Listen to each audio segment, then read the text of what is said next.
Disclaimer. The content on this YouTube channel includes scary stories, some of which are based on real life facts, and some are fiction. We do not claim ownership of any of the stories presented on this channel. We have sourced stories from various online and offline sources, and we have made reasonable efforts to ensure that the stories are accurate and reliable. However, we cannot guarantee the accuracy or completeness of the information presented. The stories presented on this channel are for entertainment purposes only, and any reliance on the stories is strictly at your own risk. We do not accept any responsibility for any loss, injury, or damage that may arise from your use of the stories or any information presented on this channel. Please note that the stories presented on this channel may not be suitable for all audiences. Viewer discretion is advised.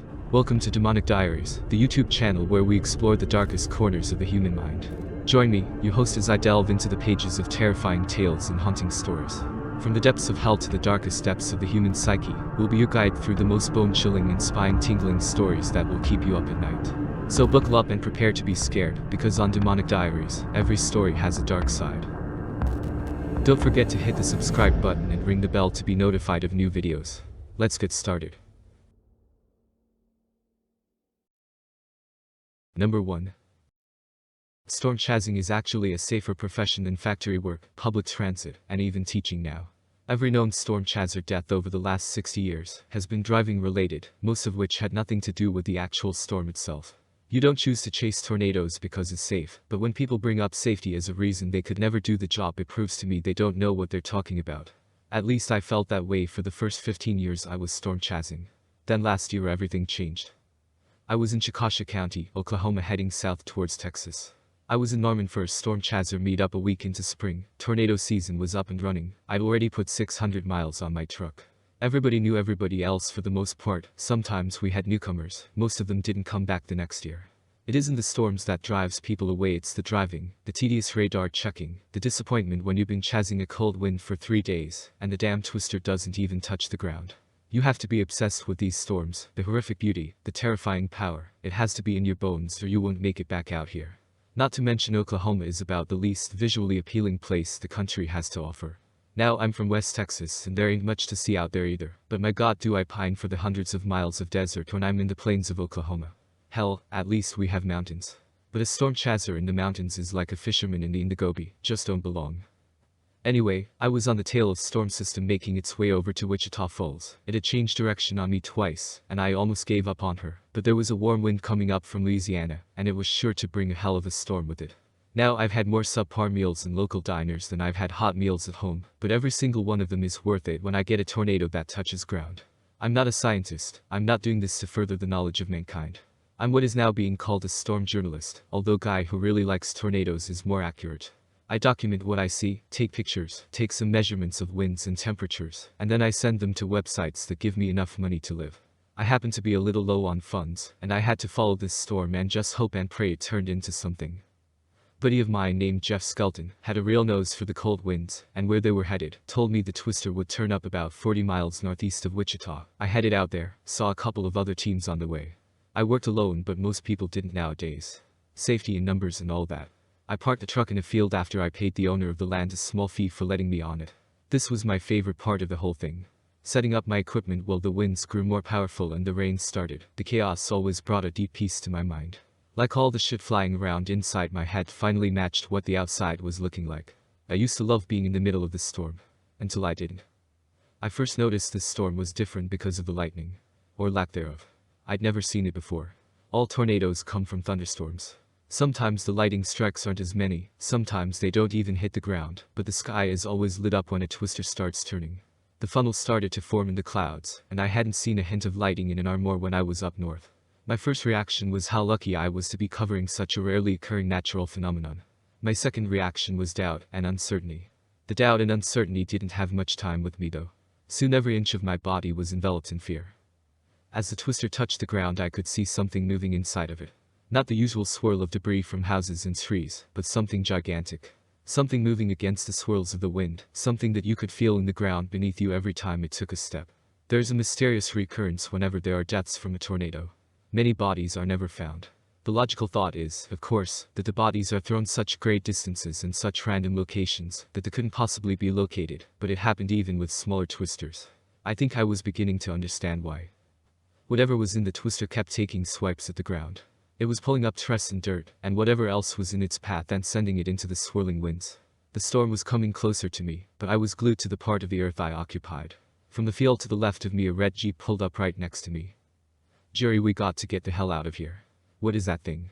I didn't answer. I stayed staring into the storm as much as I possibly could. I needed to understand what I was looking at. The guys in the Jeep were friends of mine, Dave and Harry. They hopped out and grabbed me, threw me in the back seat and took off. Madder than spit and running like a hot dam. But my eyes were fixed on the monster in the twister. I watched it throw my truck into the swirling winds. I watched it as it started to ascend back into the heavens. I watched until Dave turned onto the main road and I couldn't see it anymore. Dave pulled over about 15 miles down the road and started to weep. Harry was also overcome with emotion. We tried to talk about it then and there, but the words kept getting stuck in the back of our throats. I haven't chased a storm since I seen the thing inside the twister. The cold winds will disappear soon, and then twister season will be over. Usually that's the saddest part of the year for me. Hell, it can't come fast enough. Number 2. The sky is red, and it has always been red. Red sky at night, my husband said, smiling. Shepherd's delight. What a bizarre turn of phrase. The sky is red, and it has always been red. I side-eyed the love of my life, sighed at what I deemed to be a dull joke, then swiveled on the beach blanket to face him. What do you mean, Holden? I asked. He frowned, raising an inquisitive eyebrow. Me? What do you mean? Have you never heard that expression? No, I said. It feels a bit redundant. The sky's always red. Yeah, other than the times that it's blue, Holden laughed, squeezing my hand. Did see Dahlia strikes again. Is this the Mandela effect? I wondered. Did I slip into an alternate reality with a blue sky? Am I going crazy? Nice try. You're not going to prank me, I said. Right back at you, Holden snorted, holding his phone screen in front of my face. Look, the sky is blue. Google says so. Everyone says so. We argued about it for a little, before eventually tiring and going to bed. When I woke the next morning, the sky still looked red to me. But Holden insisted it to be blue, as did my concerned friends and family. And that was when I really started to feel frightened. I realized I was seeing something that nobody else could see. I wondered why the topic of a blue sky hadn't ever come up in conversation before. It had. Of course it had. And worse than that, I'd once believed it to be blue too. So, what changed? Was it a psychotic break? Psychologists tried to ascertain whether I'd experienced some sort of neurological trauma, and doctors ran brain scans to search for signs of physical damage. Nobody could pinpoint the problem. And I'd never experienced any mental health issues, so this sudden disconnect from reality, well, everyone else's reality terrified me. Ironically, it ended up being enough to challenge my mental well-being, if I hadn't already been experiencing psychological problems. Catch-22. But then I started to notice other things. Please, Holden, I begged. Tell me you're joking. My husband looked at me with frightful eyes. You're scaring me, Dahlia. First the red sky, and now this snow. There are giant holes in the earth that open and close. When's your next hospital appointment? Thursday, I said, teary-eyed.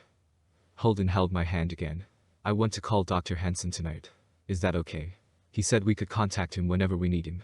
I'm certain the doctors have missed something important. I want them to do the tests again. I begrudgingly obliged. When we arrived at the hospital, Holden engaged in a heated debate with Dr. Hansen, and that's when a gray-haired, strangely serene lady entered the main lobby. She patted my husband on the shoulder, and he led her over to me. This is Dr. Lang, honey, Holden said. Apparently, the hospital contacted her last night, and she flew over from the States to help us. Hello, Dahlia, Dr. Lang warmly said. Do you think you'd feel comfortable with a private conversation? I nodded feebly and followed Dr. Lang down a sparse hospital corridor, away from prying eyes and ears. I was contacted for a reason, Dahlia, Dr. Lang explained. You'll be pleased to hear that you're not a special case. There's a solution. There are others. Others? I asked. She nodded. Others who have spoken of red skies, and things that ordinary folk cannot see. I gulped. So, it is a psychological thing. Hallucinations. When Dr. Lang ferociously shook her head, I was perplexed to find that I didn't feel comforted. Being diagnosed with sudden onset schizophrenia had been a terrifying prospect, but I knew that the doctor still had awful news to deliver. Not hallucinations, she said.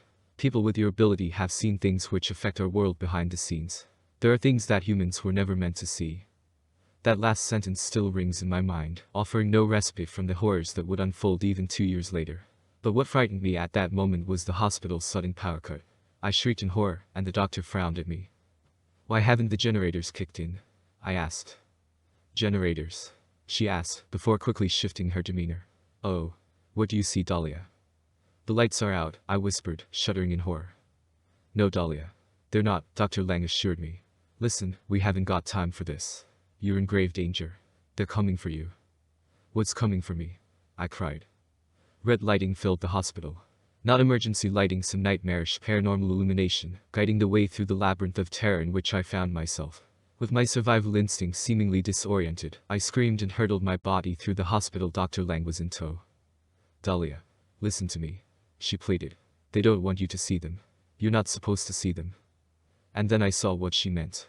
Through a long glass pane, overlooking a patient's room, I saw 3 macabre figures. Like inside-out corpses, their red meat forms loomed over a man lying in a hospital bed. Doctors were frantically attempting to save him, but it was no use. The patient's life was fading. I saw the sheer primal horror in his eyes. Perhaps he saw the inhuman corpses before he died. Perhaps we all see them before we go. I think they might be reapers. I have nightmares about that patient. I think he felt one of the horrifying figures placing its red, meaty hands on his chest, crushing his heart.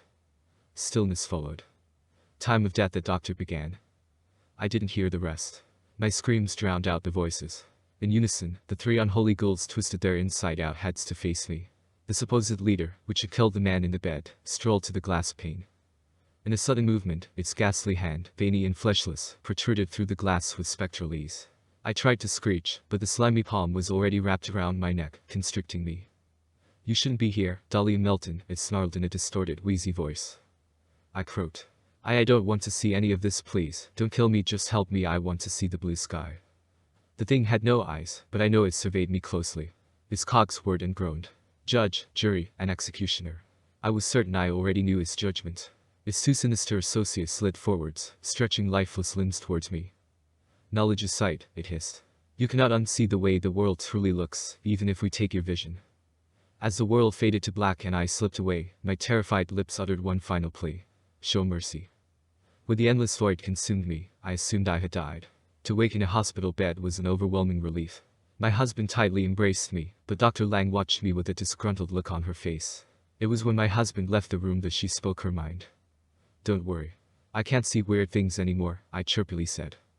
"They took your gift, but they didn't take your eyes," Dr. Lang whispered. "They always take the eyes. That's what worries me." "What did you say to them?" I shrugged. "I just beg. Anyway, what about your solution? How did you save the others like me?" She shook her head. "It doesn't matter now. Just pray they've truly shown mercy. There are things that humans were never meant to see. The sky is red, and it has always been red. I know that. I can't pretend otherwise. I'm just glad it looks blue again. If I put those murderous walking corpses out of my mind, they might spare me. They work behind the scenes, and it's got nothing to do with me. It's got nothing to do with any of us." Number 3. I had always been fascinated by the old mansion on the outskirts of town. It was said to be haunted by the ghosts of the family who had lived there and died in a tragic accident. The rumors were too intriguing to ignore, and so when my friends suggested we explore the mansion one night, I eagerly agreed. As we approached the mansion, I couldn't help but feel a chill run down my spine. The mansion loomed over us, dark and foreboding. It looked like it had been abandoned for years, with the windows boarded up and the paint peeling off the walls. We made our way through the overgrown gardens and up to the front door. It was unlocked, and we stepped inside. The mansion was musty and dimly lit, and the air was heavy with the weight of years of neglect. As we made our way through the dusty old rooms, I couldn't shake the feeling that we were being watched. The hairs on the back of my neck stood on end, and I tried to ignore the creeping feeling of unease. But then we started to hear strange noises. Footsteps echoed through the halls, and doors creaked open and shut on their own.